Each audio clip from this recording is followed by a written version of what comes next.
Welcome to TeaHC, the Loafing and Relaxation Show.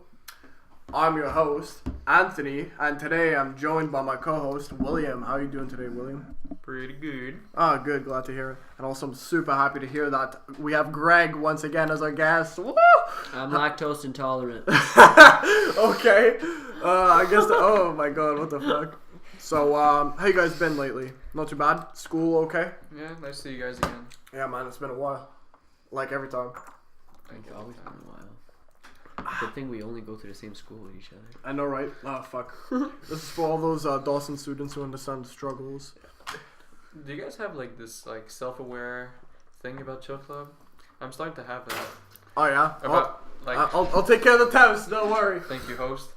About how like Host a toast. it's just like this space where you're just in between and you're like, you know, it's just weird. What do you mean by that? Yeah, I have no idea what you're talking about. Like I go to Chill Club and I'm like, what am I really doing? Like everything else I do, like I have a goal. Like Yeah. I'm listening to music because I want to discover new music. Okay. I make food because I'm hungry.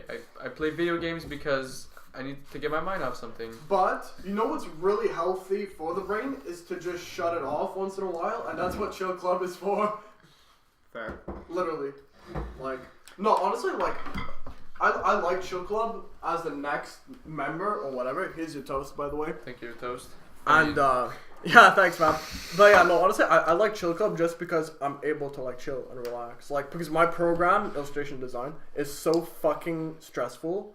Like, literally, I'll talk right now about my painting class where it's so stressful doing painting because our teacher expects so much from us. So, like, some people break down in the middle of class, like, not crying, but they'll, like, take a 5-minute break where they're just sitting in their seat like a zombie because they just can't take the stress anymore.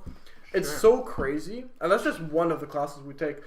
It's so crazy stressful that I enjoy the fact that I could go somewhere and sit on a comfy couch and just chill, you know, and just like relax, and maybe even take a nap if I have to. So, And put music. yeah, you know, with like really chill music.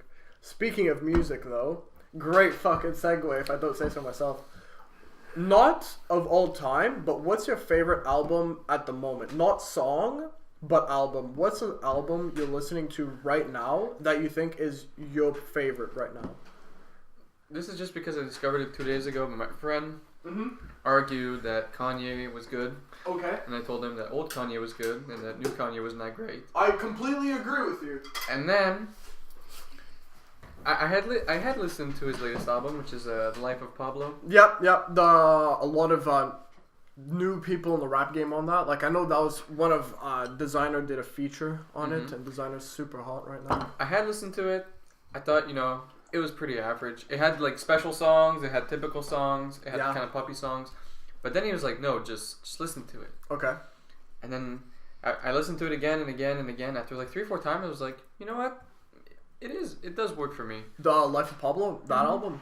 I mean, I could see why it's gained a lot of success.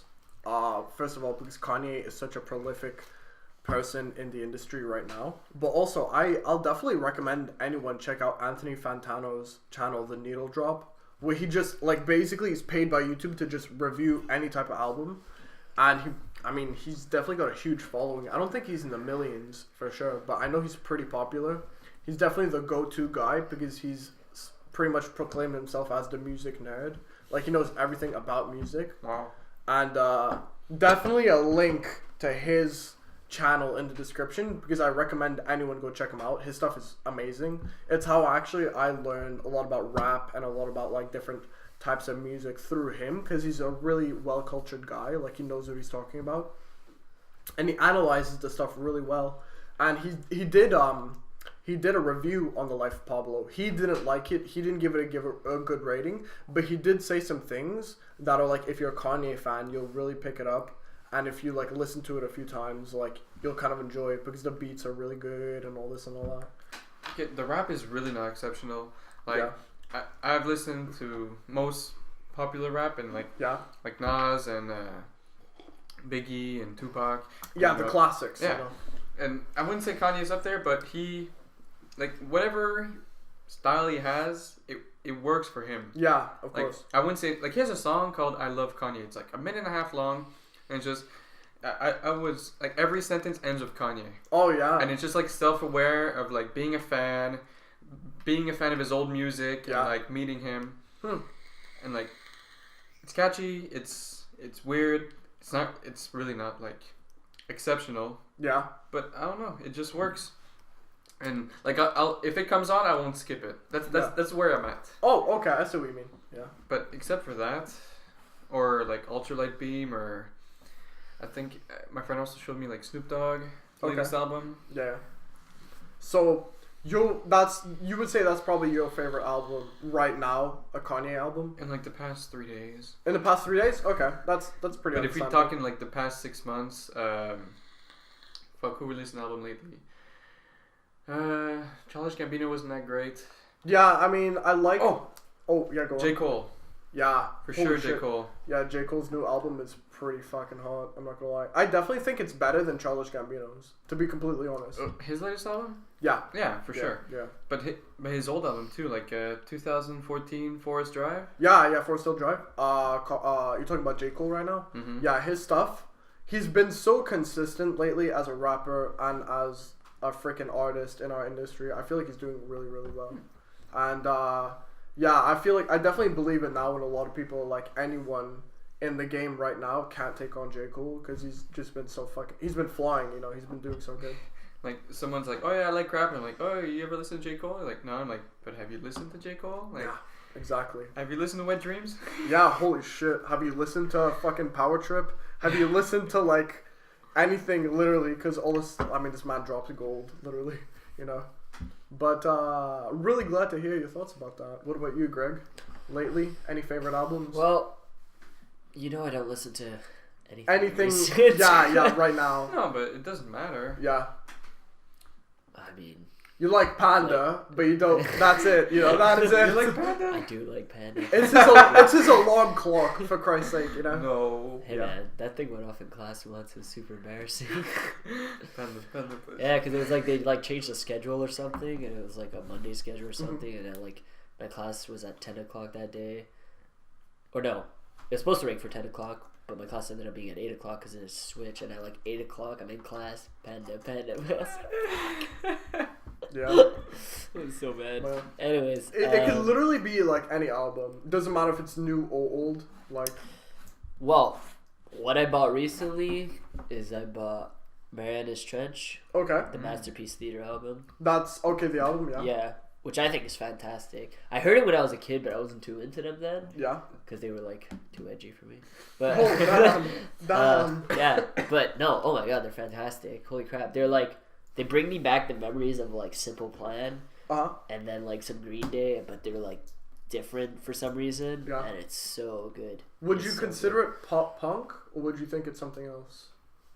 Yeah, I guess it would fall under pop punk. Yeah, but it's pop punk, but probably more towards the pop side. Yeah, it's its own style. Yeah, of that genre. It really is though. It's like I could compare it to people, but I can't say. If you like Simple Plan, you'll like these people, sort of thing, you know. Yeah. But no, like I think they like really talk about cool stuff in their songs. Like, it's I don't know, it's like, but it's the type of band that like if you can't relate to it, you won't like them. Yeah, because like, lyrically, it's lyrically deep. you have it's super deep. That's why I need to listen to it. And like and then there's My Chemical Romance that I bought, which is the Black Parade album. Oh yeah, classic. Very I don't know if you know that, Will, but fuck yeah, it's such a good album. Vic showed me a couple songs. Yeah. Oh really? Yeah. Nice. So I did my own little investigation. There's like a lot of good songs. I don't click with the album as much, but like all the songs are just fantastic on the album. Yeah, it's very really well composed. When I bought it too was the 25th anniversary. Mm-hmm. So, yeah. Like a special album. It's crazy that you're getting into that band now. And that they've broken up, like they're a thing of the past right now. But it just shows how timeless music can be,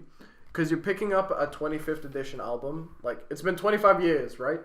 And you're enjoying it now. I'm sure that's how people felt the first year it's been out. You know, it's cool. It's weird though, because it's like I always wanted to get into bands like this, anything pop punk. But when I was growing up, And in the school I went to, that was just like a frowned upon thing. It was like that's what like the edgy weird people listen to. Yeah. Oh my god. But I always liked them. Like I really liked Simple Plan and Owl City when I was younger. Oh, like Owl City was like so good when I was younger. Okay, I fuck with Owl City. Yeah, I know. Like Owl City's really good. I don't know about you guys. Fireflies. Yeah, I grew up on that shit. Hello Seattle was really good. The Bird and the Worm were like.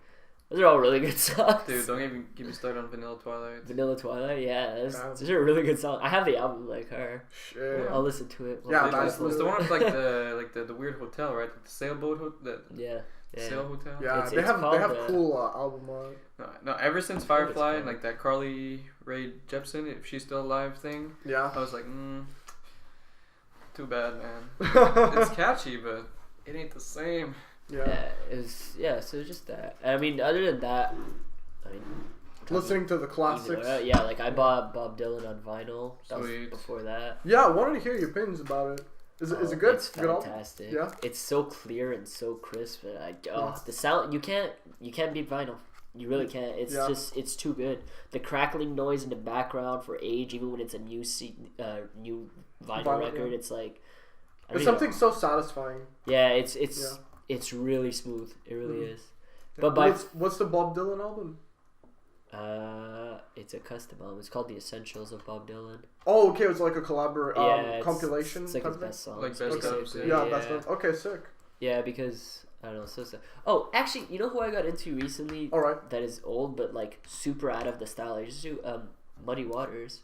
Really? Yeah, I like him. Waters. I'm glad you brought him up because that links to my favorite that I was. Well, let's say like Muddy Waters. I actually just downloaded a whole bunch of his songs out of the blue because someone mentioned him, and I was like, okay, I'll check him out. And he's like super old school black jazz singer. Yeah. And it's like it's fantastic. It's like straight out of like the Revolution, like singing of like freedom and stuff. And it's so good. Yeah, no, so Muddy good. Waters for sure, classic. Yeah. I think he was pretty prolific in the 50s and 60s, I believe. Yeah. You know, and yeah, I mean his stuff is just gold. Literally, it's so good.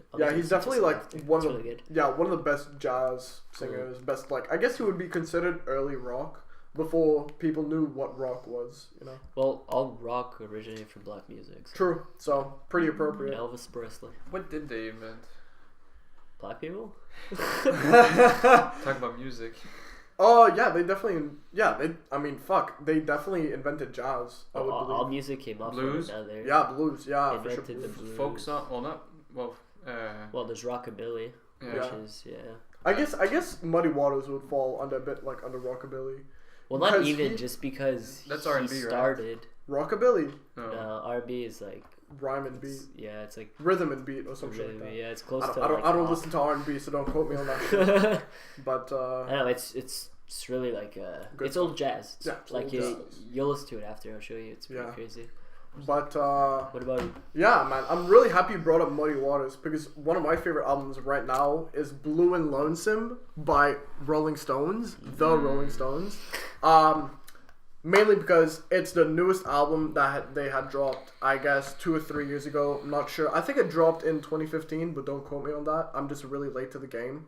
I'm a big fan of Rolling Stones, of their older stuff, and I'm really happy that they came out with this album because it really connects back to their roots because they're a rock band, but they're inspired by the blues and by jazz. And by Muddy Waters specifically. Really? Keith Richards, the lead guitarist, had said that the Stones sound, he was inspired by Muddy Waters because him and Muddy Waters are very good friends and they had a lot of studio time together. Oh wow. So I really enjoy the fact that they moved away from rock and roll and really did a full blues album called Blue and Lonesome, and I think it's freaking gold. I'm gonna check that out. Yeah, honestly, they have a few music videos and they're really interesting, and I personally really like them. And I just think every track is really good. I'm gonna pull out what I have now. How would you describe it though? It's like blues or it's full on blues, but they have a bit of the electric guitar that's very prominent. So it's really blues, but it has a jazzy rhythm to it. But you could guess it would be rock. So it's really blues because all the themes are very blues related. But there's still a bit of like a jazzy instrumentation in there. So like you could feel like there's some stuff that's done on the fly, like the drums or the guitar. Okay, so there are jazz riffs. Yeah, exactly. That's and nice. So it's really cool. It's just a really good album. I feel like they did a really good job at making a blues album, even though they're considered a rock band. And my favorite track is "Hate to See You Go." Personally, I think it's the best track on the album, just because it perfectly sums up blues themes, but has, like you said, the jazz riffs. And you could kind of guess, if you're listening to it in a car, it'd be like the perfect jazz or like rock song to listen to, and it's great. Yeah. Did it get platinum? I'm pretty sure it did, because it's the Stones. That's why I was like, Stones not getting platinum, like. Yeah, that's true. But yeah, definitely pretty good. But so that's my favorite album right now. But I guess like what you said, in the past 6 months, before I had discovered this album, my favorite album was Oxymoron by Schoolboy Q, which I think is maybe his first or second album. I'm not sure. I'm not that big of a Schoolboy Q fan, but that album is really good because it has a lot of good tracks in it. Like Colored Greens is like the perfect fucking party song. I played it at the chalet like a few times, and it's the type of song where like the lyrics are cool. The music video is the best part of it because it's so trippy, but the beat itself just sounds like a kick drum on acid, and it makes you want to like break into your neighbor's house and like fucking bite the neck, Fucking like, raid the place. Yeah, exactly. Like it's just a really cool track, and I feel like it really ties the album together. And I love the album art because it's like a huge like it's a Schoolboy Q with a ski mask on with a bucket hat. I find it's so funny, so fucking funny. But yeah, that would definitely be my some of my favorite things. Speaking of album covers, I still remember as a kid, I used to find it so gross. Have you guys ever seen the album cover for Guns N' Roses' Appetite for Destruction? It's the one with the cross, right? No, it's spaghetti. No way! What? What? It's like a super zoom up of like a bowl of spaghetti, and it's just like saucy, and it looks like a bunch of worms, and it's so. Because I know they have so off-putting. I know that the classic T-shirt that everyone has now is the cross. The cross with the 4 skulls. With the 4 skulls. Yeah. No, that's from. I think it's from Appetite from Destruction. It might be a different design for Appetite for Destruction actually, but no, yeah, you can look it up. But yeah, it was just spaghetti. Yeah, you gotta look this shit up. Anyways, it was. I remember as a kid, my dad used to have it in our house on our rack with all the music, and it was something else. It was really scary. So like that's the cross I'm talking about? Yeah, I knew what you were talking about. Album art, right? maybe? You just write spaghetti with it. Okay, I'm pretty sure it was Appetite for Destruction, but I'm not sure. Okay. Because I mean, it would make sense that it is. Though recently I've also been listening to. Oh, is it this? French tunes. Yeah. That's it. Oh, the spaghetti incident album. Okay, that's what it's called. The spaghetti incident. Look at this. He's so right. It looks like freaking worms. It looks like just so off-putting. Yeah. It's just. But it's just spaghetti, but it looks really off-putting. Yeah, I thought it was Appetite for Destruction because Appetite. Anyways, yeah, right, that album. No, it makes sense though. I don't blame you at all. But that is spaghetti. Yeah. That's so freaking. I can't look. I had to look at it. I had to look at it right now. Did you see the? Maybe Jansen saw it. What? The Childish Gambino album. It's just like the album cover. Yeah. Yeah, it's him wearing like a neon mask. Right? I thought it was a toilet bowl for the longest time. What? Because it has the same shape. It's just like white here and then like both come here. Yeah. But it's some kind of like tribal thing. Yeah, it's with like glow in the dark face paint. Yeah. Like dark light. Yeah. I was like, why is his face through a toilet bowl? That's fucking. And then I look closer and it's like feathers and it's like painted. Yeah, it's just for glow in the dark. I see what you mean, but like. That's the album cover, okay? I suggest you guys look it up for sure. But now that I look at it, I understand why you thought it was a toilet, though. On my phone, okay, you just see that. I'm like, yeah, okay, yeah. No, I mean, I like Childish Gambino. I like the new direction he took with the music, but personally, I'm not an R&B fan, and it was very heavy on the whole R&B thing. I think it's more of an experiment compared to his old stuff, which is so like pop rap. Yeah. And like I wouldn't say soul. But I would say like there's a bit of electronic in there. Yeah. Like tracks like I'm trying to remember that one track where I think it's not 3000, but fuck. Either way, I'm not really good. I'm not very familiar with his work because I haven't. I mean, the last time I really listened to Childish Gambino, I was in high school, so that felt like forever ago. But yeah, he definitely has an electronic element with the rap. You're so old. I know. I feel old, man. Dude, like, holy cow. I never started listening to rap until I hit like fucking CJIP. Oh yeah. I used to be in so much like techno music and Okay. like Deadmau5, fucking Madeon. Who else? I even listened to Bass Hunter for a while. Who? Bass Hunter. Okay. Never heard of him. Never heard of. Not me either. He made a song called Dota. That's literally it. It hit like 600 million likes in like 2005. Wow. What the fuck? Yeah. No way. I never heard of this. And or I guess that's probably what really started that phase of music then. yeah, or like 2003. Yeah. Fuck. Infected Mushroom. Fuck. Why am I drawing a freaking blank? But yeah, no, I mean, it's cool. I really do enjoy music, and I feel like that's something that I'm gonna do with my music project. Is that even though we're gonna have a set style, we're definitely gonna go for some progressive rock metal. We're definitely gonna be experimenting with different styles.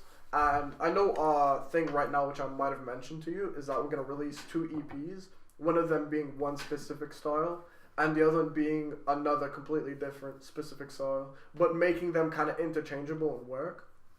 Because even though like our production crew and our whole band, we all like music, but we all like different types of music. So we're trying to put that together and really show that we could do different types of music. You know? Is there a lyricist? Yeah, we have. I mean, I'd love to have William on the podcast because he definitely wants to do his own rap stuff. But he is part of the lyricist group along with Robin, which I would also like to have on the podcast. And they're definitely because I know I hired both of them on the project, so they could do an intro and outro to the songs, or like spit some bars, or just make it like really wild, you know. And it'd be really fun to see what kind of material they come up with. But the songs are gonna be mostly instrumental. Yeah, mostly instrumental. A lot of progressive rock, really, because that's what we're going for, and it'd be cool, you know. So like, let's say there'd be like a rap intro over a beat, and then the beat would slowly fade out, and then the instruments, like the real instruments, like the bass guitar or whatever, would like pick up, and then like the real song would start off. That'd be nice. Yeah, it'd be cool. I feel like it'd be a nice, cool way of mixing styles, and a lot of the people in the band have asked me, it's like, oh, what kind of reference are you taking from this? Like, what kind of bands? And literally, like, I told my drummer, John, I'm like, yeah, I didn't really focus too much on reference because I just want to make something unique, I guess. And yeah, they were totally for it. So, I mean, right now we're in the songwriting phase. So, as soon as that finishes, we're definitely going to start recording and start thinking of some instruments. And that's where the whole group as a whole will come together. And it won't be just bits and pieces here and there, you know. But it does sound good. If you want to hear something unique, okay, like something really that will, you know, resonate with you for a long time, listen to MSI. Okay. Oh yeah, I've heard that name before. Mindless Self-Indulgence. They call their own style electropunk jungle pussy. That's what they call their own style. What? Yeah. Yo, it seems like you're something into Greg. And they have a song called like 2 Hookers and a Pound of Blow, and it's literally a song about how they can make any noise and people will like it. That's pretty wild. That's when you know, yeah, that's pretty creative. And the people are like in their 40s and they look just like us. Wow, that's pretty crazy. They've been making music since like the early 90s. They have like, I think they have 8 albums or something like that. Wow. And all of them are like praised for musical genius through like the sounds, the lyrics, the energy. And on stage, okay, they throw like their clothes, they rip their shirts apart. Oh yeah. Okay, once the guy shaved his head on stage. Yo. For the song. Yeah. And absolutely crazy. Like, pretty wild. They always look like they're on heroin too. Oh, well maybe they are, who knows. But that's actually pretty cool. I definitely have to check them out. Yeah. What's that other one that has like Panther in it? Like Crazy Panther something shit. Like it's a really weird name, but they're from Montreal. I couldn't tell you. I'll look it up right now because I'm too curious. Huh. So. I'm curious about... Wait, not Pantera, no? Nah. Okay. Pantera. Can't remember that in a while. Anyways, Yeah, because you were saying you didn't listen to rap when you were younger. No. Okay, what made that change? I discovered, I think it was Sunreal. Okay. Which is like some white ass, like fresh. What's the French expression? But like fresh bête kind of guy. Okay, you. Hmm? Is that what you're saying? No, the artist I discovered, and like I think everybody grew up knowing Eminem, not necessarily listening to them, but like I knew some Eminem songs, but like I never heard of Tupac, never heard of Biggie, never heard of Nas, never heard of fuck, who else is good? Oh, that's what it is. Okay, it's Black Tiger Sex Machine. They're from Montreal and the Canadian electric music trio. That's what I was looking for. Black Tiger Sex Machine? Yeah. The reason I bring it up is because they had a concert super recently in Montreal, and it was wild because they're from Montreal, so it was kind of like a homecoming. Sounds like 3 random words. Or I know, right? 4 random words. Exactly, that's what it's. Black Panther Sex Machine. I'm really selling this band for It's not sure. Black Panther, it's Black Tiger. Oh, you're right. Sorry, Yeah, Black Tiger Tiger. Sex Machine. Sorry, but yeah, no. I mean, I don't know if you know Alex from Chill Club, huge electronic fan, and he suggested I should listen to them because I'm from Montreal. The DJ guy. Yep. Yeah.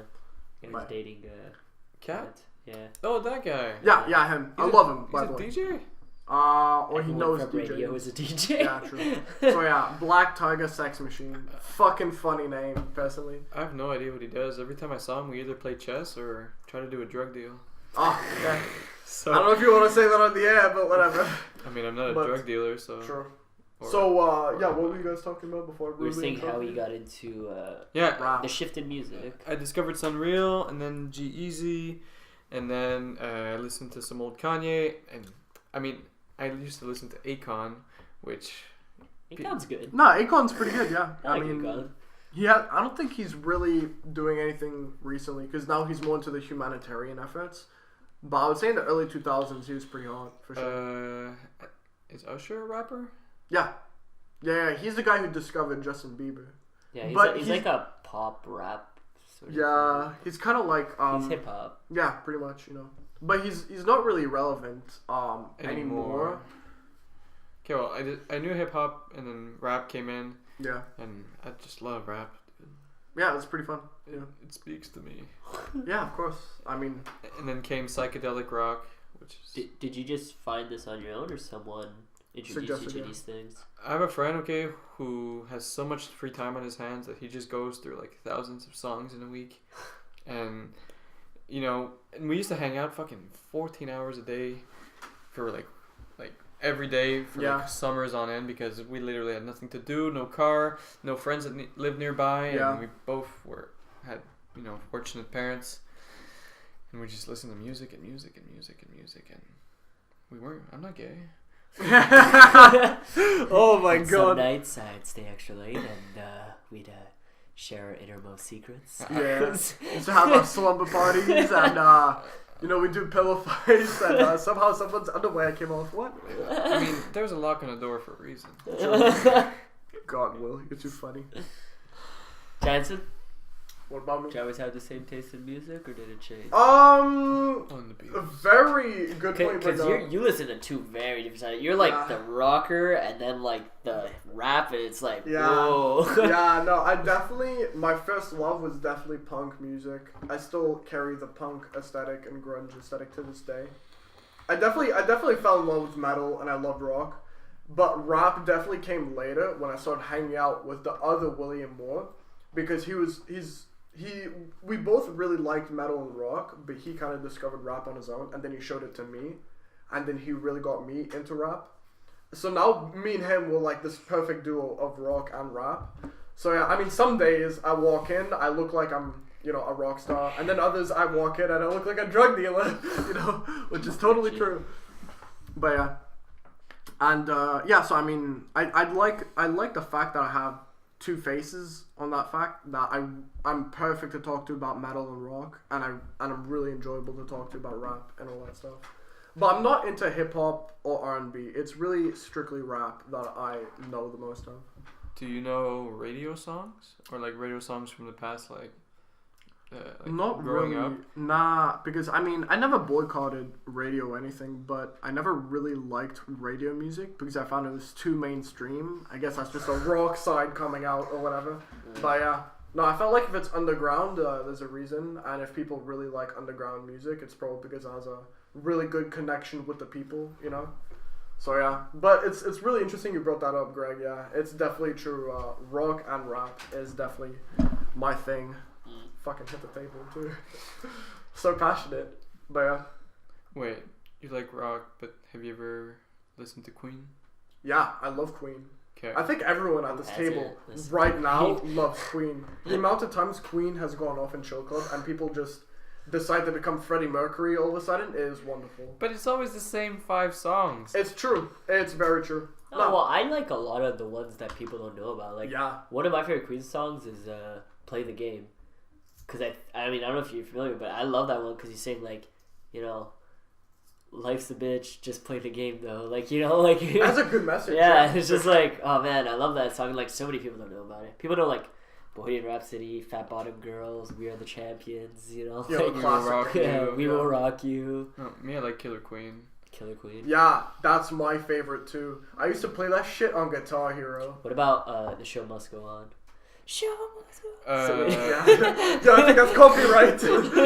It's him who sings Who Wants to Live Forever, right? Yeah. Yeah. Who wants to live forever? What about, was it him who did Another One Bites the Dust? Yeah, yes. Yeah. Yeah, see, they came out with so many classics. There's a reason why Queen is still relevant today. Yeah, fuck it. That's copyright. No, for I think my 18th birthday, my mom bought me like a best of CD. Really? And it was like 20 songs. I was like, And it it's was, 2 albums. Yeah. Their greatest hits is separated to 2 different CDs. That's how many greatest hits they have. It's crazy. That's pretty impressive. who else has that many greatest hits? Elvis. No. And Elvis has like, the thing about Elvis is he has not that many songs. He has, like- and all of them are famous. So Yeah, true. I'm Yeah. trying to think of. Probably Bob Dylan. Does Bob, he have? Bob Dylan? I know the Alone, the album that I have. Mhm. It's the greatest hits, and it's 4 albums. 4 albums? Yeah, like it's full vinyls? 2 double-sided. Okay. Oh Yeah. fuck. Yeah, I don't think anything beats that because you know. That Beatles was- made a lot of the music for a Beatles- long time. The Yeah. Beatles had a lot, but I don't think the greatest hits. the greatest hits is just 1 CD. Yeah, It's like real basic ones. yeah. Like things like, I don't know, like I don't think, because a lot of their good songs too were like during like more solo careers. Mm-hmm. True. So- Me, one of my favorite songs is Imagination. Imagine By John Lennon. John Lennon, Oh yeah, of course. I mean, classic Yeah. for sure. Imagine all. I obviously love Let It Be. It's my favorite song. Yeah, I mean the hippie coming out right now. The other day we're talking on it's like voice chat, and then like the song comes on because I always have music playing, Mhm. and I start singing it, and Greg's like, "Are we singing Let It Be? Is this what's happening?" Oh, that's such a cute moment. And I was like, "Hey man, it's on. I'm not gonna skip it." And Yeah. I just started singing it. Oh, damn. Yeah, well, I guess I'll like explain how I got into it. Yeah, on that please. topic. Go for it. It's a love story. No, yeah, no, because I was into rap. Believe it or not, I was very much into rap. When I was, believe it. when The I amount was, of time I spent in your car. when I was in high school, I was super into rap. I told you a story about the Eminem albums that I have in my car. Yeah, When I yeah. went to go buy them at HMV, I was like 13, and they didn't want to sell them to me because I'm not over 18 or like the It's explicit. yeah. Oh yeah, very crazy. And they didn't want to sell it to me, and they made me like sign a paper and everything saying they're like not like in trouble or whatever. And I was Yeah. just like, dude, what am I gonna deal drugs with it? Like what? Yeah. Like You want some M&M? put some M&M, like yeah, they didn't want to sell it to me, so I felt like super anarchist at that point, and I was like, I'm gonna listen to this album all the time. It was great. Yeah, I have the Slim Shady album and the Eminem Show. Yeah, You don't have a Marshall Mathers LP? that's the newest run, No. right? No. No, well, I want to buy Recovery now. Yeah, The Recovery. reason I want to buy Yeah. it because I think need it. is latest one Not Afraid or Nah, that's Recovery Not you're talking Afraid about. is old as hell, and it's on Recovery. Yeah. No, yeah, Recovery was. It was new like 5 years ago. Yeah, no, it was like 2011. Was it? What's already 2017, buddy? I'm checking right now. Or was it 2013? Oh, you might. Oh, okay. You might be getting it mixed up because there was a movie released in 2016 based on it. But the release date was 7 years old. 7 years old already. Yeah, because Yeah. I know after he did Recovery, he took a break from music. Yeah. Yeah. Break for a bit. Cinderella Man. Yeah. So I listened to Eminem and Oh, you're right. Okay. I used to listen to a bit of pop punk. I used to listen to Simple Plan and Green Day and all those people. But like I said, it was kind of frowned upon in the school I went to. It's like that was like a thing that the edgier kids listened to. Yeah, of course. And then in Sec 3 is when I had my transformation to rock. Mm-hmm. And I mean that goes on for a while though because what happened is I had a crush on this girl. Ooh. And she was into rock. So I was like, I'm going to start listening to some music so I can get, like, have something in common with this girl. Have it in. Yeah, so we would exchange music and she would, like, show me songs and stuff and I would pretend I knew what the fuck I was talking about. And, like, so the first rock song I ever heard that she showed me was Sweet Child of Mine. So, like, super basic. Yeah, that's great. And, like, obviously it was a good way for me to get into it. Because that's such a great song. Yeah. Oh my god. And then I guess I could say the first real rock band I got into was Kiss. Yeah. Like, Kiss was where I started. Yeah. I started with Kiss. My dad took me to. It was my second concert actually because my first concert was Simple Plan. And when I was like Sec 3, so I was like 14, 15. He took me to see Kiss. It was fantastic. Like, if you haven't gone to a Kiss concert, even if you don't like Kiss, I recommend going to a Kiss concert because the show is fantastic. Yeah, there's fireworks. He came into the audience. He's amazing. It was amazing. Yeah, you definitely get your money's worth. Yeah. Hopefully. I remember they had like a confetti cannon in the crowd, like shooting confetti. I shit you not, it shot confetti out for 10 minutes straight. Like, the Bell Center was just covered in confetti. That's wild. Like, it was so bad. Like, the janitors were probably like, I fucking quit. I'm done. Like, oh my god. Confetti budget too big. Yeah. Like, I need a raise. Like, yeah.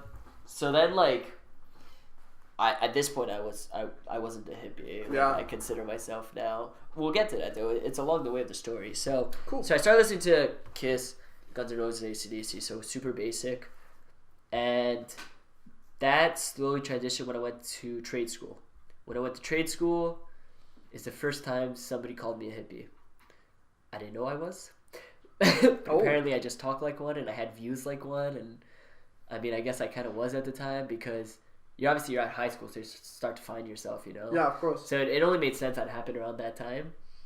And at the time, I wasn't that into it. I was like, okay, whatever. That's what they keep calling me. It was specifically these two girls that were in my class. And in trade school, it's always the same people in that one class that you have. So it's like I spent every day with them for like 2 years. And they're the ones who, like, they don't know this because I haven't talked to them since, but they're like the ones that gave me my identity currently. And like, they're like the whole inspiration behind a lot of my stuff. And so they did that. And that's like, really when like you guys know, like I love the Beatles, but I didn't love the Beatles up until like a year ago, 2 years ago. Probably 2 years ago. Yeah, like 2 years ago. Like when I met you, I was just starting to get into the Beatles. It's something that hit me way later on in life. Like I was listening to super basic stuff, and then once I got to like college, is when I really started listening to the Beatles. And two songs in particular that come to mind is "Across the Universe" and "Let It Be." Yeah. Because they're two songs that I thought were fantastic. Masterpieces. Yeah, and like Across the Universe was like cool because they have that line, "Nothing's gonna change my world," and like when I like that line just like was amazing. I was like nothing's gonna change the world, nothing's gonna change my world. And it's just like, and at this point, finding your identity, you're like, I don't want to change. I finally feel happy in my own skin. Yeah. So it's really something to connect to, and "Let It Be" is what really pushed my hippiness because I was like, I had a lot of shit going on in my life at that time, and I was just like, fuck it, like things are gonna happen. Yeah, things are gonna happen, and like, is there something you could do about it? Yes, then don't worry about it. Is there something you could do about it? No, then don't worry about it. Like the outcome always comes to, rather you can or can't do something, it's gonna happen. Yeah. So like, just let it be. So, you know, like I can't stress it enough when like people are like, oh, I'm so stressed. I'm like, dude, just let it be. And they're like, no, I can't. It's like, look, but no matter what you do, it's gonna happen. Yeah, you gotta learn to kind of just like let go and let it like do. Like you got money problems, they happen. There's nothing you can do about it. You have family problems, it happens. There's nothing you can do about it. Just let it be. If you can do something about it, I don't see why you're worrying. If you can't do anything about it, you can't do anything about it. Yeah, you know? I mean, it's amazing. And so the Beatles opened up a whole new world of like Bob Dylan, Janis Joplin. Yeah, I think you're right about that. Janis Joplin. No, because I always mix her up with Joan Jett. Yeah, anyways, and the Blackhawks, right? They're both yeah. J's and they fucking fuck me up. Anyways, Joan Jett too. Muddy Waters is like very recent. Super recently. You're going back in time. People and then there was also some other like rock stuff. Because that's more on the hippie side. But on the rock side, I started listening to the Kings, the Sex Pistols. Kings. Yeah, I love the Kings. Really? Yeah. What about the Who? The Who, yeah, for sure. Nirvana. The Doors. The Doors I like, but I don't have any of their songs. Yeah. I never listened to them enough to like. You too? I need to get a shirt of the Doors because I like Jim Morrison. I'm a huge Jim Morrison fan. And I need to find a shirt that has the Doors logo on it because that's a necessity right now. No, I don't like U2. No? I do not like U2. No. Nah. Never got into U2. Me neither. I mean, my uncle is like probably the biggest fan. He loves U2, but for me, I don't know. You know, I guess I'm just not really into that rock. Oh, I forgot to mention too Elvis. Yeah, Elvis clearly. Elvis was like a huge part of life because Elvis had such a unique voice and never did I want to be someone so badly. Like when I found Elvis, I was like, I want this. I would watch his movies or whatever when like you'd see the girls just like storming the stage and I thought, wow. And I mean, I have to bring this up just because it's important. Around a year ago is when, because I started listening to this music, I started connecting with my dad more, and my dad really showed me a lot of cool stuff. That's how I got into the Kinks. The Kinks especially, I got into them because they wrote a Christmas song called Father Christmas. Yeah. Okay. Yeah. And that song's fantastic. It's like such a great Christmas song. It's about like a poor kid who like could barely afford Christmas and he gets mugged and they steal all this stuff and his presents. What? And it's like it's really deep and beautiful. But, shit. Doesn't he pull through or something like that? Or like he does a prayer and then like do the magic of Christmas. He's like, but you don't got what I have, a machine gun, and I blew all the kids on the street. What? Yeah, that's so the Kinks. That's so the Kinks. I was not expecting that though because I don't know the song. He like gets a gun and they shoots them all. But it's really Christmassy. That's it. Yeah, it's got that Christmas chime type of shit. Like Tannenbaum, and you're like, oh. Yeah. Father Christmas. Yeah, it's fantastic. That's how I got into the Kinks. But then I started listening to like a lot of the Kinks. Like I like Ape Man. Ape Man? Yeah, from the Kings. Listen, it's like them talking about like their gorillas or something. It's something really weird, but it sounds really nice. Yeah, and so like I said, so it brought me close to my dad, and that's when my dad introduced me to Woodstock. Oh yeah, definitely. Your infatuation. I mean, that really is what pushed me into Bob Dylan and the Who was there. The Beatles were around that time, but they were at probably Woodstock. Jimi Hendrix. Very familiar with. I think maybe I told you, I'm not sure, but like. I read a lot of books on Woodstock because it just became like a whole phase of mine. Phase is from a phase to the stairs. Yeah, I'm way too addicted to it still. In one of the books that I have, it talks about people's experiences at Woodstock, then at the end of their story, it says where they are today. Mm-hmm. A lot of these people are like people on TV now and news reporters. They're in TV shows. Like it's pretty crazy actually. Wow. And there's one story in particular that I found fantastic. Oh, I know what you're getting at. Yeah. So there was like this story of the girl writing the story and her friend, and they were smoking a joint with this black man, and they were having such a good time. And then he said he had to go, and he got up. He went on stage. It was Jimi Hendrix. So he shared a joint with Jimi Hendrix. Yeah, and they didn't know. They didn't even know. They were so tripped up on acid and stuff that they didn't realize they had just smoked the joint with Jimi Hendrix. Isn't that wild? I love that fucking story. I love that. He's just chilling, just smoking a joint, and he's like, "Oh, sorry guys, I gotta go." All right, have fun. And then he just. Yeah, it's like that's the appreciation that I have for music back then because the artists really connected with their fans. They smoked the joint with their fans mid concert. They're like, "Oh, I gotta go on at 5. Later, guys. I'll come back in a bit." Like, you know. It was nice. What just happened? Yeah. Oh God. And yeah, that introduced to a lot of cool music. And now I would say I'm not so much into what people would call classic rock, although I have to argue it's just rock. And now I listen to rockabilly or very soft 60s stuff. It's a pretty wonderful story, Well, Greg. So beautiful. I like that. I think we're getting pretty close to time. So, any final thoughts? I think if you guys don't really know Michael Jackson, I think he does speak about true stuff. You should try that. Michael Jackson. It's true. I'm surprised we haven't examined the King of Pop. I'm not that into him, but I very much like Man in the Mirror. Yeah, I really like it. You ever listen to Earth, Wind and Fire? I've only listened to like that and Thriller. It's like an 8-minute song, and it's like super powerful. Cool. Like he just like goes all out, and wow. And the video is pretty good. Yeah, definitely. I mean, the King of Pop, like they said, he'll live on for sure. But yeah, no. That's all I have to say. Yeah, no, Michael Jackson for sure, man. Well, thanks so much, guys. Hopefully, we'll get to be able to do this again. Yes, so let it be. Yeah, this is us signing off. So thanks again. We'll see you guys next time. Always have to cheers. I keep cheering my vape.